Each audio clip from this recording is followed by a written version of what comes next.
Today's question is an interesting one, and it's simple. Are designers and creatives being forced to use AI?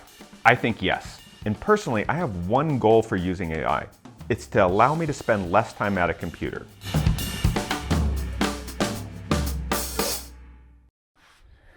So we're back to staining.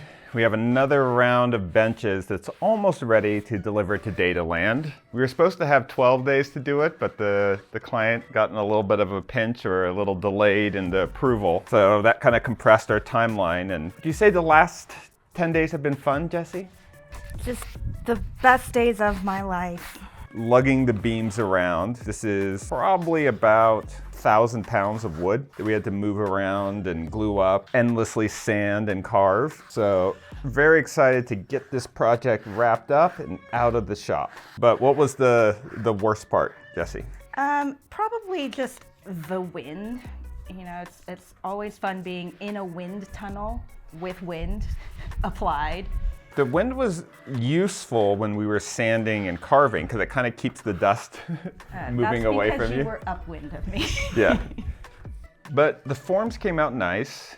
Two of the piece Jesse's working on, the piece that I'm working on, actually fit together. There's a little carve out in one where the other one kind of plugs into it and went together. That actually kind of worked on the first time just by AI. There wasn't that much back and forth like I was anticipating. So that was a nice little win. We got to deliver in 2 days, so that gives the Rubio like a full day to dry and cure before we wrap them with blankets, load them all into the truck, and drive them to downtown LA. So these pieces are a lot smaller than the first one. So we tried to carve a lot out of the bottoms to get that weight down. And what do they look like, Jesse? Or the one I'm working on? A tardigrade? A tardigrade. And the rush timeline is because Data Land is getting ready to open. They're open to the public on June 20th. And if you like museum experiences, you're gonna wanna go online to Data Land and reserve a ticket. It's by reservation only, but it's mind-blowing. It's more digitally intense than just about anything I've seen. Shane, you've seen it. It's nuts. It's nuts, yeah. Jesse, you've seen it. Nuts? Nuts. Confirmed. I'm always hesitant to recommend art experiences because sometimes it's like poetry. Like you either like the profoundness of it, but other people might be like, yeah, don't really get it. This is something that you may not like it, but you will get what they're trying to do because it's all up in your grill.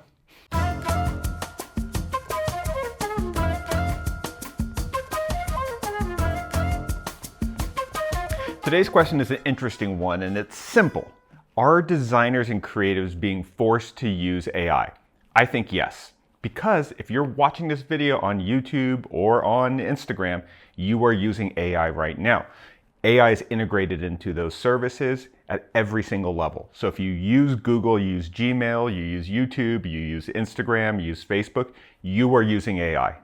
Now, I don't think that's what most people mean. I think when people think, are you using AI as a creative, they think of the generative properties of something like OpenAI with ChatGPT. Maybe they're using Nana Banana through Gemini and Google, or maybe they're using Claude to code up something for them. That seems like what people are talking about, but this is why I describe AI as like plastic. AI is like plastic because you can't separate the plastic parts out from modern society. Unless you go full Amish and you whittle everything out of wood and you're really careful about what you buy, you are using plastic. And if you use any kind of software that's been updated in the last 6 months, you are using AI. Now, that doesn't mean everything with AI is okay and we should all just sit back and be like, this is inevitable. I saw something this week that I found really annoying that was used with generative AI. My problem though was with the people using it, not with the AI itself. The same way I think there's really annoying people videoing stuff with their iPhone, but I don't think iPhone is the problem. I think those people are the problem. So here's the video that pissed me off. So this is a whole series of videos all about these cutting boards that look like books. So they look like books and that you can kind of stack them in what seems to be like a bookshelf type case. Not a bad project. What's annoying is that they're misrepresenting and they're making all these fake kind of like down and out woodworkers. They make them of every different race and gender and all these things, but they're trying to sort of forge the underdog status of a small business for something that's mass produced. That is fraudulent, that is offensive, and that is what we should be against, in my opinion. Now, was this enabled by generative AI to make these videos that today I still think I can see through the fakery, but it's gonna get better and these are gonna get more and more convincing. That is a really annoying use case of a new tool, but I don't think of that personally as that much different than when email got started and immediately got hit up with spam emails trying to break into your accounts, phishing attacks, trying to scam you with Nigerian print schemes and all of that.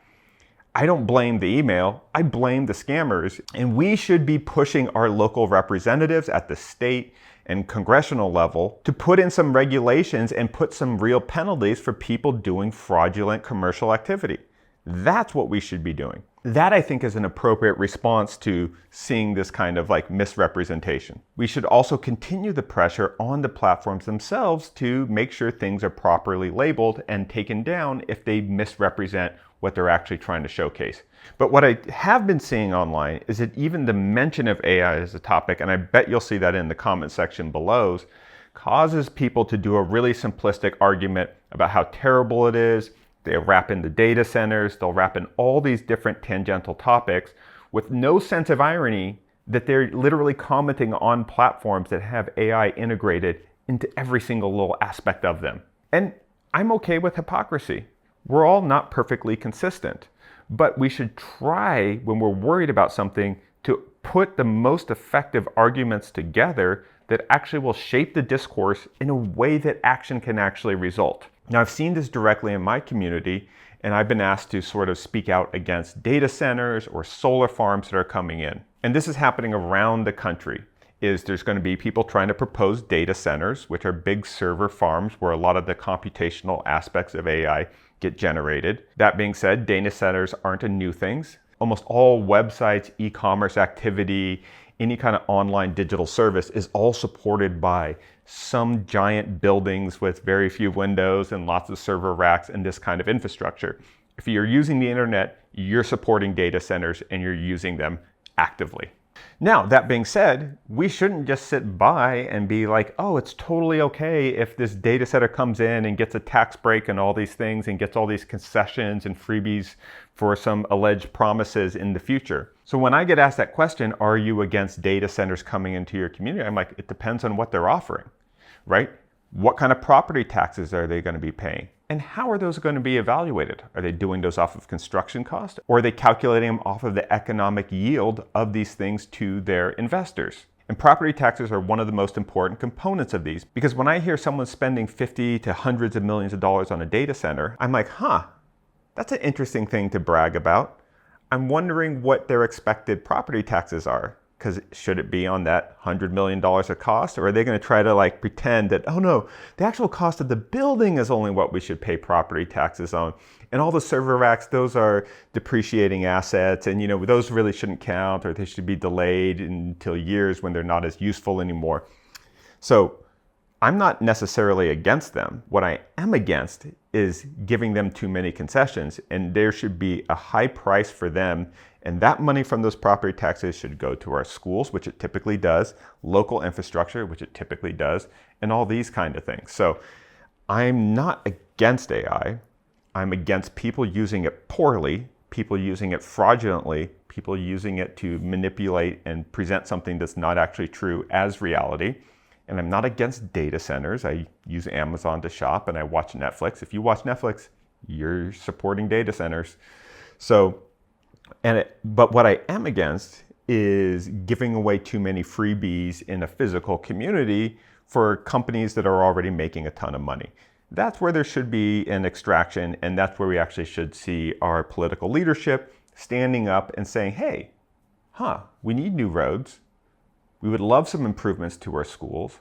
We would love improvements to our utility grid. These people have a lot of interest in investing a lot of money into these things. Let's make sure we're actually extracting the appropriate property taxes for these things. And this is true with all development. When we built the hotel, we paid hundreds of thousands of dollars to the local municipality. We were happy to do so. We're coming into this neighborhood, even though I live here. We're building new infrastructure. We should be giving something back, and we shouldn't be trying to sort of nickel and dime them and try to get every concession. Now, there is a healthy sort of give and take because there is competition.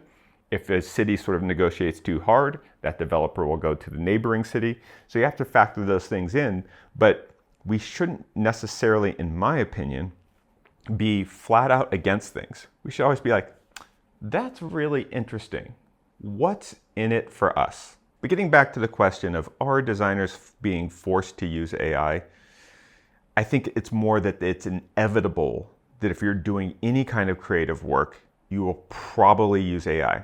I'm sure there's someone that's Amish and doing very bespoke, handcrafted woodworking that isn't. But I tend to think of this as like people claiming to be plastic free. They may not use a plastic water bottle. They may not use a plastic spatula. They may not even use a plastic toothbrush. They may have one of those little bamboo ones with like natural bristles. But if they drive a car, they're using plastic. There isn't a single car manufactured today that doesn't have plastic in it. So if you own a car or you ride in a car, you're using plastic, maybe a little bit indirect. So I think these kind of purity statements are kind of missing the point. I think it is totally viable to say that like I'm trying to minimize the amount of plastic in my life.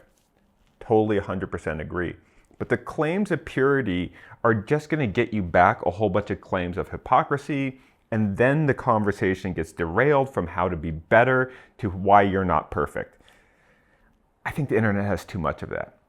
It's totally fair to say, hey, I don't want to use a lot of generative AI. I want to focus on the human side. And this is exactly how I'm thinking about using it in my own personal work. I do not want to use AI if it means I have to be at a computer more. And a lot of my friends that are really excited about the technology, AI is making them spend more time sitting at a computer at the same time they're telling me how it does all these things for them. I'm like, well, if it does all these things for you, why are you sitting at a computer for 12 hours a day?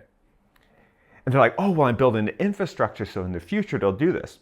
But as they build that complexity, the question will come is, are they able to get away from the desk if all that automation is actually working? If it works the way they claim it is, they should be spending less and less time at a computer. Now, to give them credit, the part that I do actually see implemented that is somewhat consistent with what they're claiming is a lot of people I know are using voice. They're using their AirPods and their voice memo to actually do computer coding projects by talking to their computer. Now, that voice to text interface, that's been around for a while, but it is getting a lot better with these things, and you can kind of tell your AI to do something. I get it. And personally, I have one goal for using AI. It's to allow me to spend less time at a computer. I spend too much time at a computer answering emails and doing these things and redlining a contract and revising drawings, editing videos. So if I'm going to use AI, it's so that I spend less hours of that, which I don't enjoy, and more hours in the shop tinkering at my sketchbook, building stuff, experimenting with new materials. An effective use of AI for me will be less time at the computer and more time doing hands-on creative work. So I will absolutely be okay using it if that's the result. If I use AI and it just involves me spending more time at a computer to create more computer stuff that also then necessitates more time reviewing it on the computer, to me that's a failure as a creative using AI. I want to use AI to give me more time to do the creative work that I love and do less of the admin and less of the sitting at the computer. So let me know though what you think. I'm sure there's going to be people that disagree or that want to nitpick some things. Specifically, do you accept the premise that if you're using these platforms that we're on right now, you are using AI? You're contributing to the data centers, you're contributing to these companies that integrate them internally behind back of house and all of their systems? Or do you find that for you, the definition of AI is just these large language models that do generative stuff? But yeah, as always, we're happy to hear from you.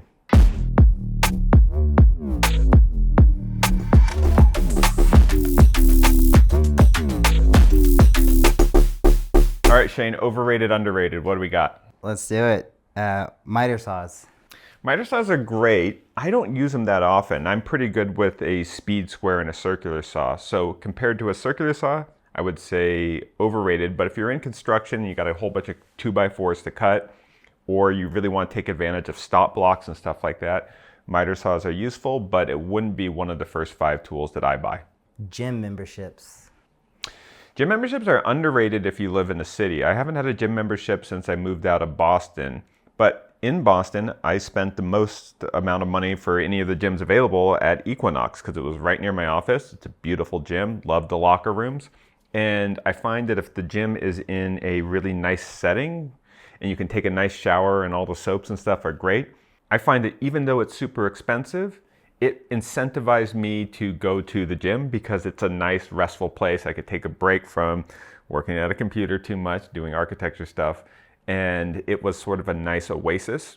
So I found that it was worthwhile because it made me do the habit more by investing in that expensive membership. That being said, the minute I moved out into a rural or suburban place, no gym membership, set up some equipment in the backyard, and I find that that is more consistent for me. I prefer to work out alone, so home gym, perfectly great if you have the space. Outdoor kitchens. Outdoor kitchens are interesting.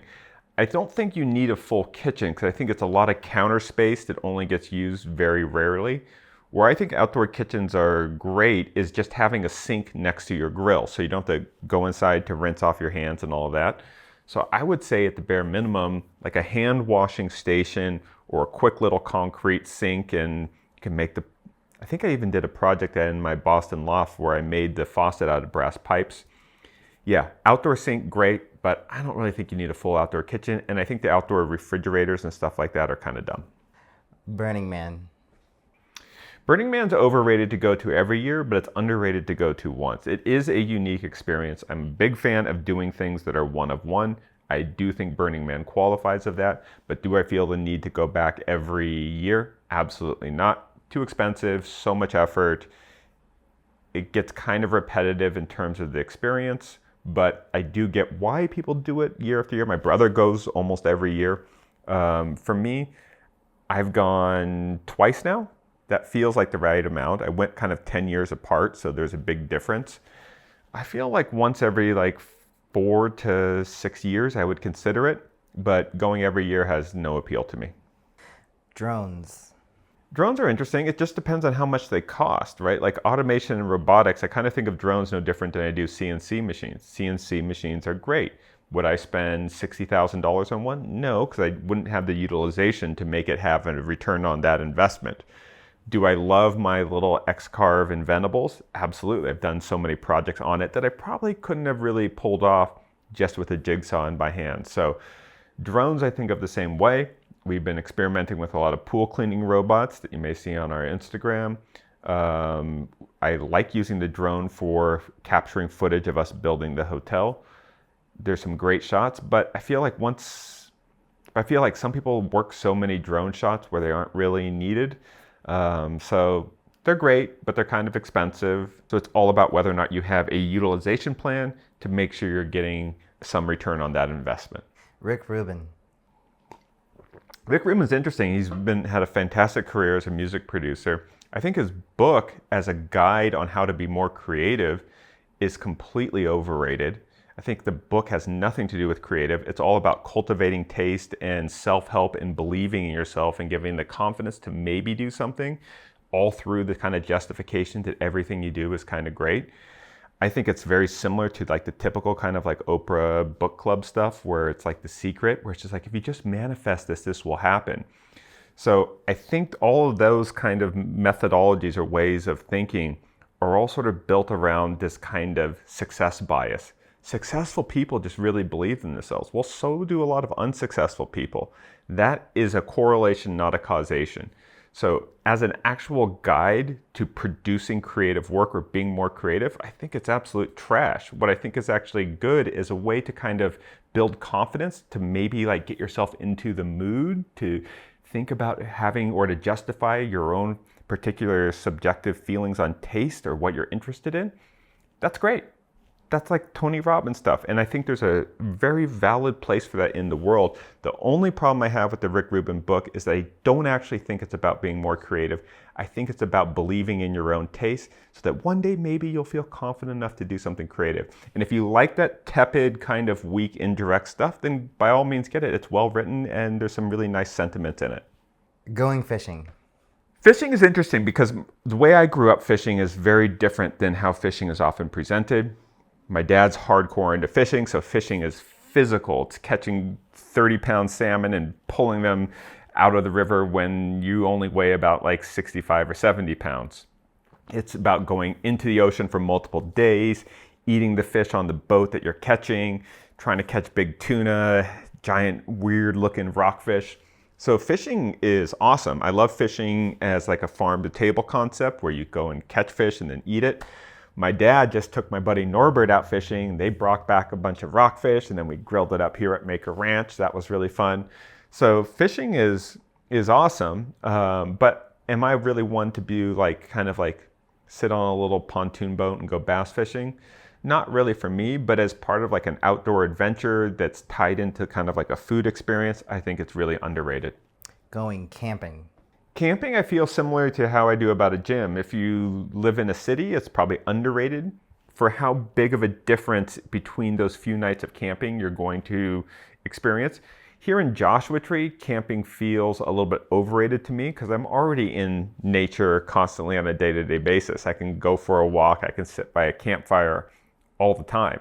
So I think the underrated part is that you should have an occasional deviation that's as extreme as possible from what your day-to-day situation is. I think that's actually how to think about like travel and recreation. It's not about spending a lot of money and time to do the things that are adjacent or similar to the things that you get naturally in your day-to-day life. It's about sort of pushing yourself to expand your experiential boundaries and do things that you would enjoy that are very distinct and different from what you experience on a daily basis. French cleats.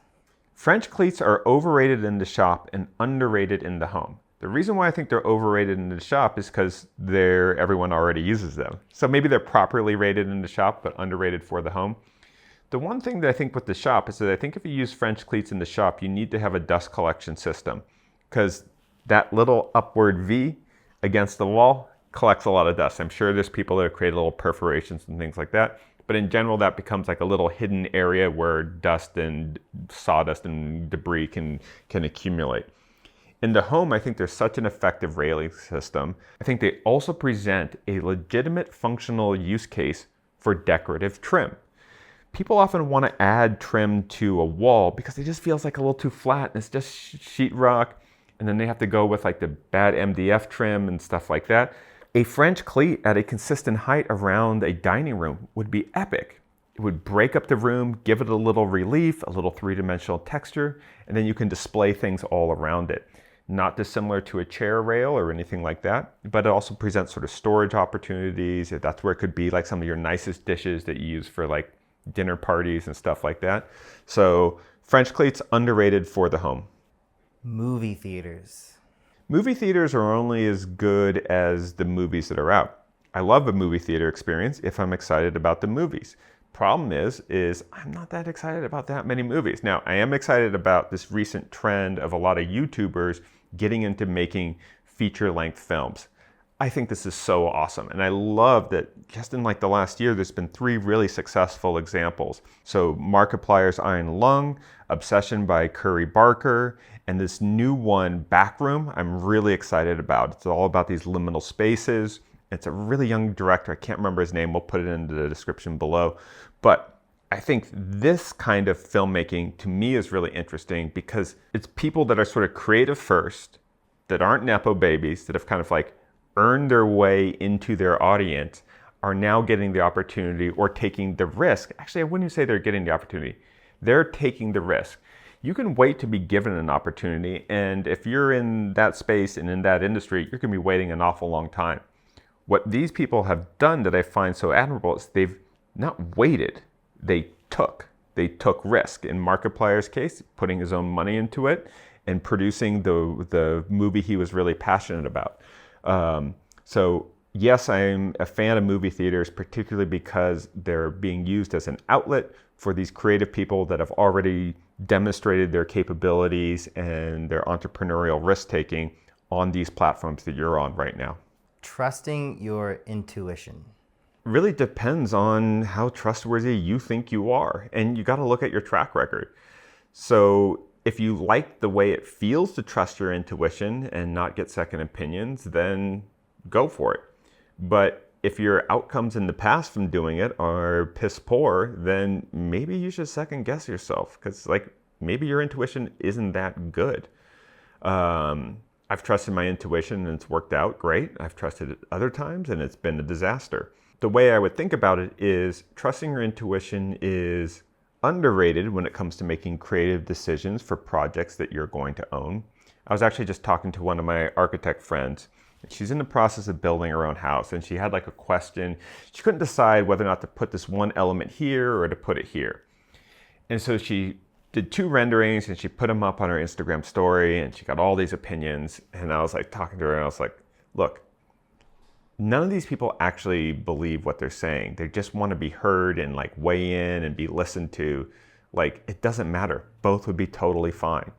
And so I think that's an example where trusting your intuition just would have saved you time and a lot of noise of reading all those replies, none of which were particularly insightful, or one wasn't really better than the other. The reason why she had the question was because both examples were already fine. So that's an example where I feel like trusting your intuition for a subjective sort of outcome, yes, absolutely. You shouldn't trust your intuition when it comes to investing your money or a lot of your time. That's where you should actually listen to experts. You should listen to the conventional wisdom. And it doesn't mean you always have to follow it, but you should know when you're deviating from the solid advice. So don't trust your intuition when it comes to financial investments, to health, or all those kind of things. But do when it comes to creative decisions that are subjective. Last one, design awards. I just judged some design awards for Core 77, and it was a lot of fun. I think design awards are great as long as you don't have to pay for the submission. I think the minute you have to pay to enter something, one, it's a pay-to-play game. Doesn't mean it's baloney, or it doesn't mean that it's totally bogus. There's still a lot of validity. I also understand that these things take a lot of time and administrative effort and stuff like that. So I'm not against any sort of fee, but when the higher that fee gets, the more kind of bogus I think it is. I think in general, the fees for submitting a design award should be under $50. I think the minute they start to get above that, it feels like a little bit pay to play, because then you're limiting the number of pools of applicants to people that can kind of afford it. Now, for certain professional categories, totally different, right? But particularly ones that are soliciting student designs or amateur or hobbyist kind of design awards, I think, $50 is kind of the maximum. Now, my thinking on this has changed. I used to think that there shouldn't be any fees, but when there's no fees, it encourages people just to spam them out. And with AI generative ability, you're going to get a lot of spam. So I think some barrier where people actually have to really believe in their work, not so much where they're risking a substantial amount of money. For me, subjectively, I feel like kind of $25 to $50 is the right sort of range. Thanks for watching. Be sure to give us your questions and comments in the comment section below. We're really interested in what you think, particularly on this kind of AI topic. And also let us know what things you think are overrated or underrated, or if you have a disagreement or an agreement with what I just said. So drop your questions, drop your comments, and tell a friend about this show if you think they'd like it. So thanks for watching. Bye. I think what we really need to bring back are 80s and 90s action movies. Just fun nonsense. Nobody needs to be good at acting. You just Jason need to enjoy Statham's it. like, dude, what do you think I've been doing? I'm the beekeeper. I'm the mechanic. I'm the... That comedian Godfrey did an impression of him. He goes you should do one called The Librarian. You're going to put that book back. Didn't they do a Tom Cruise mummy movie? Yes, and nobody can figure out why. He-Man was the original looks maxer. Yeah, with his page boy haircut and his underpants.